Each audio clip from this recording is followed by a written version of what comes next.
Assalamualaikum warahmatullahi wabarakatuh.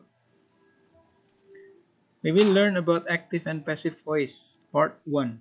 In meeting 13, still with me, Mr. Benny Crispiantoro, MPD. First thing first, I'd like to ask you, how are you today? I hope you are healthy, you are fine, and I really hope that you still keep your spirit and you are very highly motivated to learn English grammar with me in every meeting. Well, I think you've already learned about active and passive voice since you were in senior high school. Now it's time for you to review what you've already got when you were in senior high school.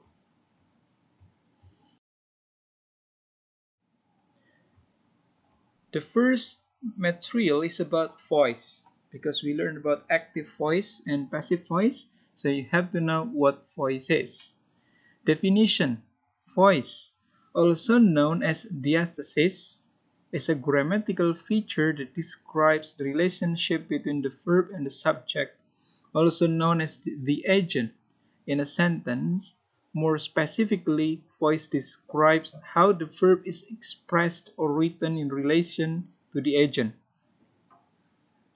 Jadi voice itu dikenal juga dengan istilah diathesis, merupakan fitur grammar yang menggambarkan kaitan antara kata kerja dengan subjek. Atau subjek biasanya kita kenal dengan agent di sebuah kalimat. Lebih spesifik lagi, voice itu menggambarkan bagaimana sebuah kata kerja diungkapkan atau ditulis dengan kaitan dengan agen yang melakukannya. There are two main types of voice, active voice and passive voice. A third type of voice called middle voice also exists but is less commonly used. Jadi selain active voice dan passive voice, juga ada istilah lain middle voice. Dalam bahasa Inggris middle voice itu ada, tapi jarang sekali digunakan. Berikut contoh dari ketiga jenis voice. Yang pertama, she wrote a novel. Nah, kan dia menulis sebuah novel. Ini merupakan contoh kalimat aktif. Karena subjeknya she, kata kerjanya wrote a novel sebagai objek. Jadi di sana ada perbuatan aktif, menulis. The house was purchased by an elderly couple. Ini contoh dari kalimat pasif. Rumah itu was purchased, dibeli oleh pasangan lansia itu. Nah, jadi dibeli berarti kan tindakan pasif. Nah, di sana kita lihat was sebagai to be, purchased verb 3. Sementara contoh dari middle voice adalah the cat licked itself. Kucing itu menjilati dirinya sendiri, licked. Menjilati apa? Menjilati ekornya, bulu-bulunya, dan sebagainya. Nah, itu yang dinamakan dengan middle voice. Nanti Mr. Benny akan menjelaskan apa itu active voice, passive voice, middle voice secara lebih rinci di slide-slide yang berikutnya. So, stay tune. Tetap semangat belajar grammar dengan Mr. Benny. And always be happy. Now, active voice. A verb is in the active voice when the agent of the verb, the person or thing that performs the action specified by the verb, is also the subject of the sentence. The active voice is the most common type of voice in both spoken and written English, and is generally considered to be the default voice. Jadi sebuah kata kerja di dalam kalimat aktif adalah ketika agent dari sebuah kata kerja itu, agent bisa berupa orang, bisa berupa benda, ya, di mana agent itu melakukan kegiatan. Itu namanya kalimat aktif, ya. Nah, kalimat aktif merupakan jenis umum dari voice, bisa di kalimat tertulis, bisa kalimat yang berupa lisan. Dan active voice biasanya disebut juga dengan istilah default voice. Default voice. Ya, jadi default voice itu jenis voice yang sudah terbiasa dari dulu, dari sananya. Ya, dari sumbernya seperti itu. Not all active voice verbs are required to take an object. Tidak semua kata kerja aktif ya di kalimat aktif itu membutuhkan adanya objek. Any object present, however, must come after the verb, which always comes after the agent. Jadi sebuah objek itu akan berada di sebelah kata kerja berada di sebelah agent, atau agent biasanya di awal kalimat atau istilah lainnya subjek. Contoh, the boy sang a song. Subjeknya mana? The boy. Kata kerjanya sang. Itu kata kerja kedua dari kata sing. Sing, sang, sang. A song sebagai objek. Maka dalam kurungnya with an object, a song. I'm watching a movie. Objeknya mana? A movie. Ya, saya sedang menonton sebuah film. Vivian sings well. Ini contoh kalimat aktif yang tanpa objek. Vivian bernyanyi dengan merdu. Ya, maka dalam kalimat bahasa Inggris itu ada istilah kata kerja transitif, kata kerja intransitif. Transitif itu kata kerja yang membutuhkan objek, harus ada objek. Ya, intransitif itu kata kerja yang tidak membutuhkan objek. Misalkan yang transitif, saya makan, harus ada tambahan objek. I eat rice misalkan. Beda kalau yang intransitif verb, misalkan saya menangis, I cry. Kan nggak perlu ada objek di belakang. Next, passive voice. A sentence uses the passive voice when the subject is acted upon by the verb.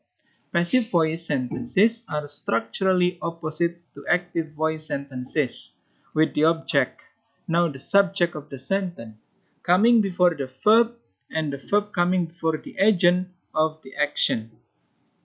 A passive voice verb is used in the past participle form preceded by the auxiliary verb be, and the preposition by is interested before the agent to form a prepositional phrase. Nah, jadi di sana kalimat pasif itu terbentuk dari pengalian yang tadinya subjek, agent, maka agentnya akan berada di belakang kalimat. Yang tadinya objek, maka akan menjadi subjek, dibalik.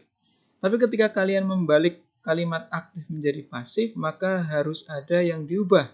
Apa kata kerjanya? Kata kerjanya harus diubah menjadi verb 3. Ya. Contoh, Angie will perform a famous piano piece tomorrow night. Angie akan menampilkan ya, pertunjukan piano besok malam. Ini adalah sebuah kalimat aktif. A famous piano piece will be performed by Angie tomorrow night. Pertunjukan piano yang sangat terkenal akan ditampilkan oleh Angie tomorrow night, besok malam. Ini kalimat pasif. Jadi yang tadinya will perform menjadi will be performed. Jadi rumusnya will plus be plus verb 3. Jangan lupa pakai by. Thousands of people have already read his new book. Ribuan orang telah membaca buku barunya. Ini kalimat aktif. Kalimat pasifnya menjadi his new book has already been read by thousands of people. Nah, yang tadinya sebagai objek dalam kalimat pasif, his new book, maka dia berubah posisi menjadi subjek. Ya. Thousand of people yang tadinya subjek, dia akan berubah menjadi agent. Ya, berada di belakang by, maka menjadi prepositional phrase di sana. Frase kata depan karena ada by. Mister, kenapa pakai has? Karena subjeknya singular, new book. Ya, jadi yang dilihat new book-nya, bukan thousands of people. Ya, maka menggunakan has already been. Maka rumusnya subject has atau have plus been plus verb 3. Yang tadinya read menjadi read. Remember, when converting a sentence from active to passive, the original object becomes the new subject due to its position at the beginning of the sentence. At the same time, the agent changes into the object of a prepositional phrase. Sampai di sini ada pertanyaan? Alright, tidak ada. Berarti sudah paham ya? Unlike active voice, passive voice sentences don't require agents. If an agent is unknown or irrelevant, you may eliminate the prepositional phrase containing the agent. Well, masih bersama saya, kita akan mempelajari lagi mengenai active voice and passive voice. Unlike active voice, passive voice sentences don't require agents. If an agent is unknown or irrelevant, you may eliminate the prepositional phrase containing the agent. For example, kita lihat contohnya. Jadi kalian boleh menghapus agentnya atau prepositional phrase. Jadi setelah kata by bla bla bla, itu bisa dihapus dalam kalimat pasif.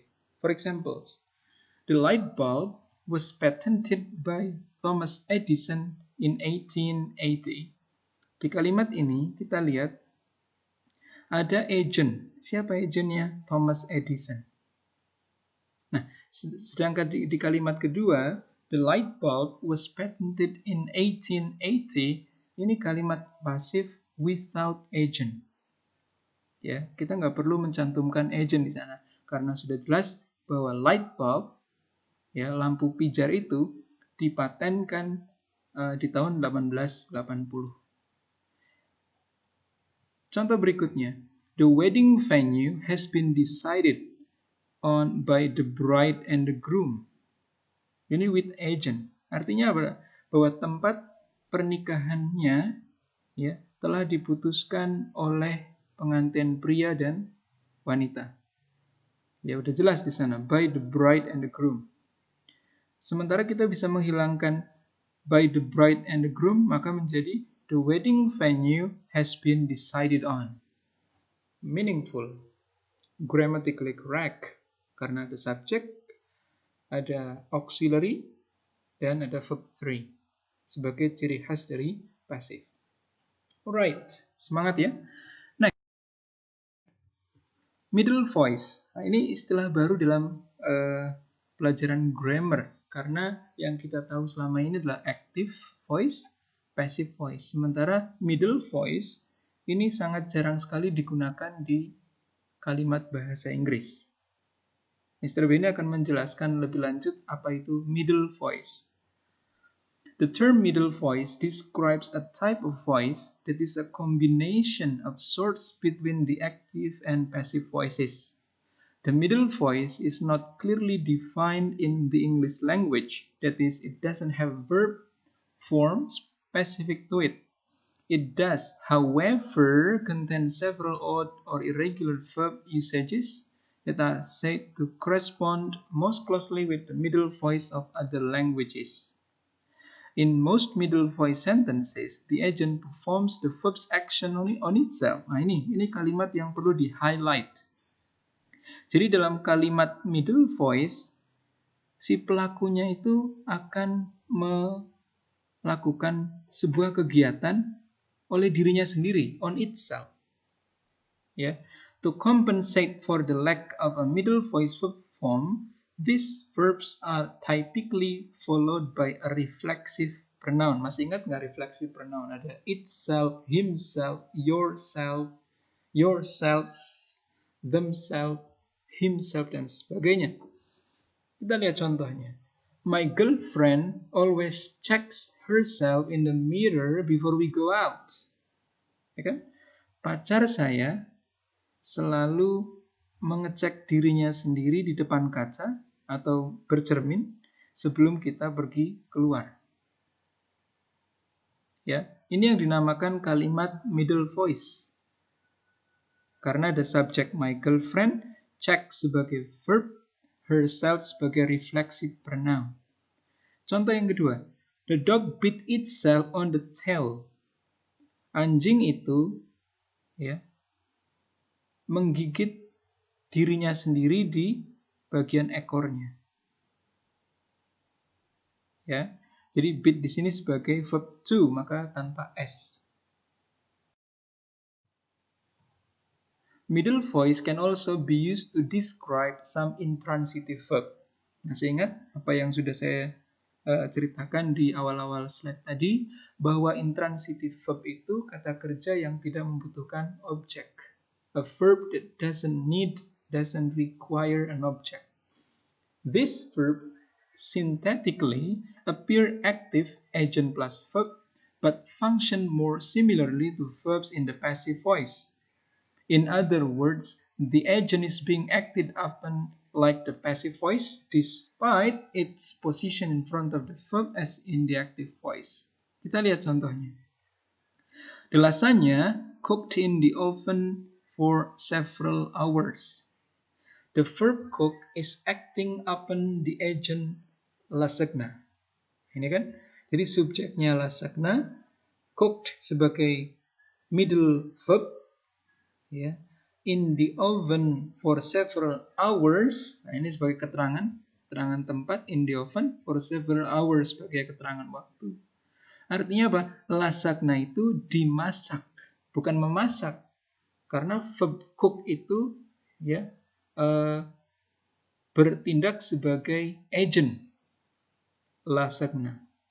Ya, bahwa lasagna itu dimasak by someone out there, we don't know who they are, di oven selama beberapa jam. Jadi boleh kita mengatakan the lasagna cooked in the oven. Nggak harus the lasagna was cooked atau is cooked, tapi langsung aja.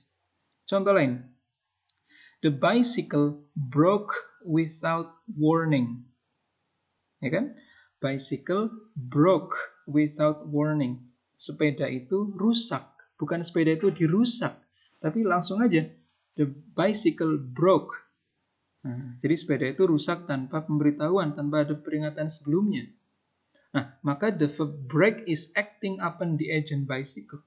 Sama aja dengan kata it happens. Nah, ini terjadi, bukan it is happened.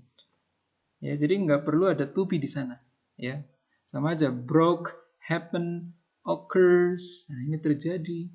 Ya, jadi nggak perlu ada to be di sana, karena sudah langsung otomatis dalam bentuk pasif. Mari kita lanjutkan lagi mengenai definisi dari kalimat aktif. The active voice is a type of grammatical voice in which the subject of a sentence is also the agent of the verb. That is, it performs the actions expressed by the verb. In active voice sentences, the agent always comes before the verb. Nah, ini perlu di-highlight lagi. Bahwa di kalimat aktif, agent atau the doer, pelakunya selalu berada di awal sebuah kata kerja atau sebelum kata kerja. Contoh, my friend bought a new car. Tenses apa yang digunakan di kalimat ini? Simple past tense, very good. Karena bought verb 2. She enjoys watching movies. Nah, tenses apa ini? Present tense, karena cirinya adalah verb 1 plus s or es. Barney is talking to his sister. Tenses apa di kalimat ini? Present continuous, right.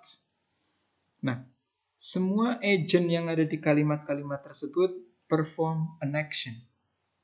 Ya, kalimat pertama perform action bought. Bought itu verb 2 dari kata buy. Ya. Enjoys, ya, di kalimat kedua. Di kalimat ketiga verbnya adalah talking.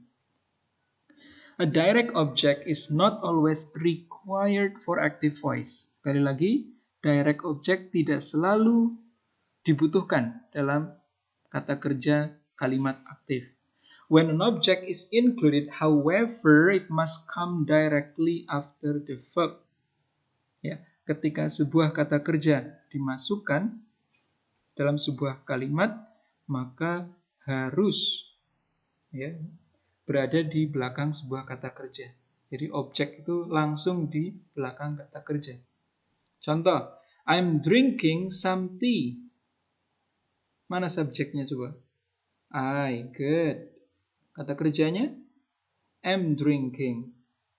Objeknya something. Nah, objek yang berada di belakang atau setelah sebuah kata kerja langsung itu yang dinamakan dengan direct object.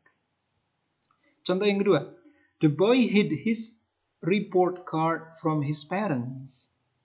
Subjeknya, the boy, yes. Kata kerja keduanya, hid. Nah ini, hid itu verb 2 dari hide. Objeknya his report card from his parent sebagai indirect object. Contoh yang ketiga, Dr. Johnson will speak at the convention. Nah, di kalimat ini nggak ada direct object. Jadi setelah kata speak, langsung at the convention sebagai kata keterangan tempat. Dr. Johnson will speak at the convention. We don't know what he will speak. Jadi boleh menggunakan direct object di sebuah kalimat aktif. Boleh juga kalian hilangkan direct object di sebuah kalimat aktif. Maka harus diperhatikan ada beberapa kata yang membutuhkan objek transitive verb. Ada beberapa kata yang tidak membutuhkan sebuah objek atau istilah lainnya intransitive verb. When to use active voice? Kapan kita menggunakan active voice? Typically, the active voice is preferable to the passive voice, as it requires fewer words and expresses a clear relationship between the verb and its agent. The active voice is generally thought of as the default voice in the spoken and written English. Jadi active voice biasanya dikenal juga dengan istilah default voice. The following section contains circumstances in which you should always try to use the active voice over the passive voice.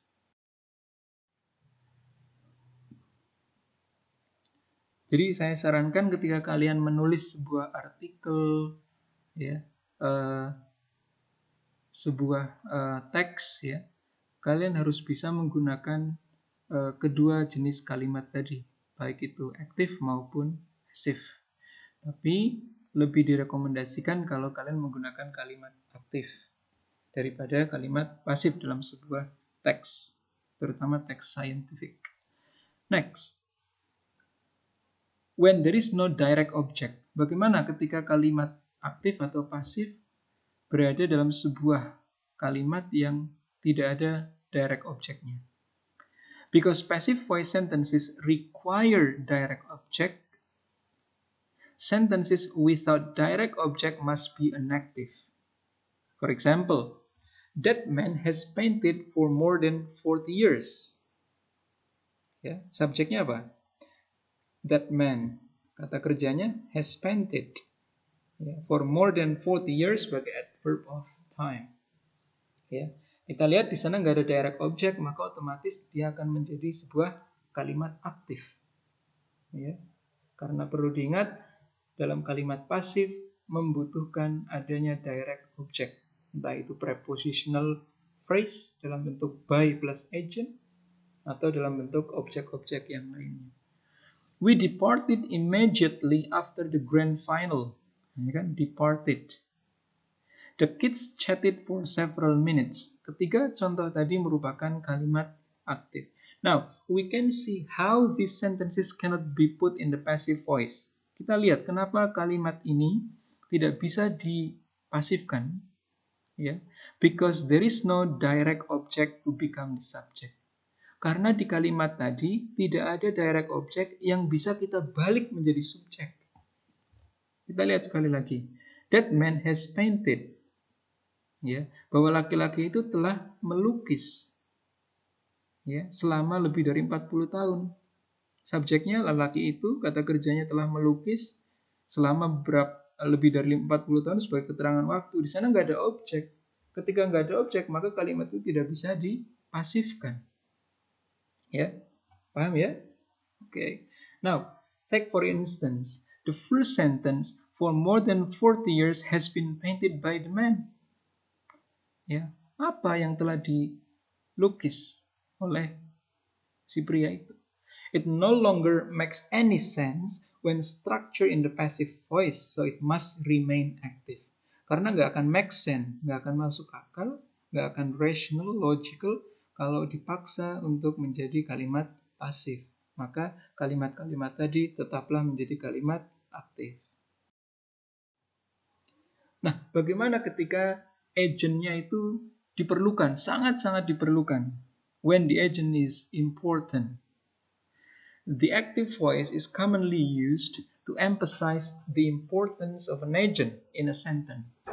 By using the active voice, we can highlight an agent's responsibility for or involvement with a particular action. The examples below demonstrate the differences between an important agent, active voice, and an unimportant agent, passive voice. Kita lihat contohnya. Number 1. The employees drink lots of coffee before work every day. Kalimat ini merupakan kalimat aktif yang menggambarkan apa? Employees in relation to the act of drinking coffee. Ya, bahwa para pekerja itu meminum ya, banyak kopi ya, atau bergelas-gelas kopi sebelum bekerja setiap harinya. Ya. Nah, kalimat ini bisa dipasifkan karena ada direct object lots of coffee, maka menjadi lots of coffee is drunk. Nah, ingat, meskipun ada kata lots, tapi to be-nya harus pakai is, bukan are, karena coffee-nya uncountable noun. Lots of coffee is drunk by the employees before work every day. Ya, di sini passive voice yang menggambarkan act of drinking coffee berkaitan dengan employees. Contoh berikutnya. Sir Isaac Newton discovered gravity more than 300 years ago. Ini active voice yang menekankan bahwa Newton itu bertanggung jawab atas penemuan teori gravitasi. Ya. Nah, kalimat tadi bisa kita pasifkan menjadi gravity was discovered. Mister, kenapa pakai was? Karena kejadian lampau, 300 years ago. Maka pakai to be was. Kenapa bukan were? Karena gravity singular subject. Gravity was discovered by Sir Isaac Newton more than 300 years ago. Nah, bagaimana kalau agentnya is known or relevant? Yeah. You should always use the active voice if an agent is identifiable or contains information that is relevant to the rest of the sentence. For example, Sean stole a menu from the restaurant. Di kalimat ini, the speaker knows or is familiar with Sean. Nah, yang mengucapkan kalimat ini paham betul siapa itu Sean. Maka Sean-nya dimunculkan di sana sebagai doer-nya, pelakunya. Bahwa Sean mencuri menu dari restoran itu. Contoh berikutnya. A veterinarian found an abandoned puppy by the road. The speaker knows that it was a veterinarian who found the puppy and believes the information is relevant. Ini kalimat aktif, ya. Agentnya ada, veterinarian, seorang dokter hewan menemukan seekor anak anjing yang hilang, ya, atau seekor anak anjing yang tidak diurus dengan baik di jalanan. Dan informasi ini relevan, maka perlu ada agent di kalimat tadi. Dr. Lee opened the hospital in 1989. The speaker knows the name of the person who started the hospital and the information is relevant to the conversation. Nah, kita lihat sebaliknya, when an agent is unknown or irrelevant, we usually switch to the passive voice and eliminate the agent altogether. Okay? For example, a menu was stolen from the restaurant. Ya. Jadi ketika sebuah kalimat agentnya itu tidak ketahui oleh si pembicara yang mengucapkan kalimat tadi atau tidak relevan, maka itu kalimat harus dipasifkan, ya. Menjadi a menu was stolen from the restaurant. Menu itu dicuri dari restoran. Kita nggak tahu siapa yang mencurinya. Ya, jadi secara grammatical benar, secara semantik benar, secara meaning benar. Ya. Cuma yang mengucapkan kalimat tadi dalam sebuah percakapan atau dalam sebuah tulisan, dia tidak tahu siapa yang mencuri. Maka dipasifkan. An abandoned puppy was found by the road. The hospital was opened in 1989. When expressing an authoritative tone, the active voice may also be used to stress the authority of an agent. This authoritative tone is a strategy commonly used in copywriting, advertising, and marketing in order to convince consumer of the beneficial effects of a product or service. It may also be used to establish a command or to more strongly emphasize an agent's responsibility for an action. Kita lihat contohnya. Ini adalah sebuah contoh kalimat pasif. Brushing your teeth at least twice a day is recommended by dentists. Ya. Brushing your teeth at least twice a day is recommended by dentists. Ya. Ini sebuah kalimat pasif yang sangat kuat, ya, untuk menekankan kepada pendengar atau pembaca kalimat ini bahwa dengan menggosok gigi paling tidak 2 kali sehari itu direkomendasikan, disarankan oleh dokter-dokter gigi. Atau kalau kalian mau mengubah menjadi kalimat positif, maka menjadi dentist recommend brushing your teeth at least twice a day. Ya. Ini kalimat aktif ini emphasizes the authority of the dentist. All of your broccoli must be eaten by you before dessert is served. Ya. Jadi semua brokolimu harus dimakan olehmu sebelum dessertnya disajikan. Ya. Atau kalau mau menjadi kalimat aktif, berarti kalian akan menunjukkan, ya, bahwa kamulah yang bertanggung jawab untuk memakan brokolimu, bukan orang lain. Jadi ada nada authoritatif, ya, bahwa kamu yang harus responsible atas tindakan ini. You must eat all of your broccoli before dessert is served. Nah, bagaimana dengan agentnya berada dalam an ongoing topic? Agents that can perform multiple actions may be treated as topics. Making an agent an ongoing topic places emphasis on that agent instead of the action it performs.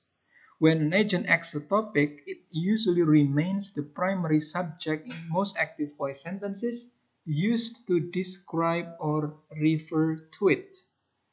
This can be seen most prominently in works of fiction in which protagonists typically perform numerous actions throughout a story. For example, kita lihat bagaimana bacaan di bawah ini menggambarkan sebuah tokoh protagonis fiksi. Ya, kalian paham nggak fiksi? Ya, kisah yang tidak nyata. Ya, contoh dalam novel, cerpen. Contoh, Caroline jumped back and gasped. Nah, di sana ada verb 2, jumped sama gasped. She was afraid of spiders and despised the feeling of their silky webs on her skin. But she knew it was time to face her fears. Sighing and brushing herself off, Caroline slowly continued down the path toward the hill. Ya. Nah, jadi di sana menggunakan kalimat aktif semuanya karena agentnya itu diucapkan terus-menerus. Ya. dalam sebuah bacaan ini. Ya, atau dalam misalkan di film ya di skenario itu bahwa Caroline jump back, kemudian dia afraid, lalu dia apa? Ya.